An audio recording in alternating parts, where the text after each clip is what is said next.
Naskal road నిర్మాణం కొరకై 5వ రోజు రిలే నిరాహార దీక్షలో భాగంగా బుధవారం విద్యార్థులు, గ్రామస్తులు రిలే నిరాహార దీక్షలో పాల్గొన్నారు. ఈ సందర్భంగా వారు మాట్లాడుతూ నస్కల్, నందగోకుల్, రాంపూర్ నగరం గ్రామాలకు గత 2 సంవత్సరాల నుంచి రోడ్డు బాగోలేకపోవడంతో బస్సు సౌకర్యం లేక ఇబ్బందులకు గురవుతున్నామన్నారు.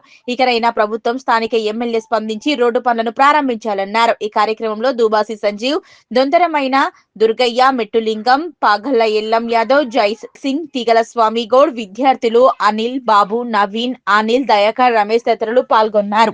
గ్రామానికి పోయేటువంటి రహదారి ఏదైతే ఉందో ఆ రహదారి గత ప్రభుత్వంలో శాంక్షన్ అయింది. కానీ అప్పుడు శాంక్షన్ అయింది, మళ్ళీ ప్రభుత్వం మారినా కూడా రోడ్డు పరిస్థితి మాత్రం మారడం లేదు. ఈ రోడ్డు త్వరగా కావాలని మేము అందరం కోరుకుంటున్నాము. ఈ రోడ్డు 4 గ్రామాలు, సుమారు 4-5 గ్రామాలు ఉన్నాయి. ఆ గ్రామాలు నగరం, రాంపూర్, నస్కల్, ఈ గ్రామస్తులందరికీ చాలా ఇబ్బందికరంగా అవుతుంది ఈ రోడ్డు వలన. కావున దయచేసి ఇప్పుడు ప్రస్తుతం ఉన్నటువంటి రాష్ట్ర ప్రభుత్వం, కాంగ్రెస్ ప్రభుత్వం పట్టించుకొని దీని పట్ల తొందరగా ఈ పనులన్నీ కార్యక్రమం కావాలని మేమందరం కోరుకుంటున్నాము. జై హింద్.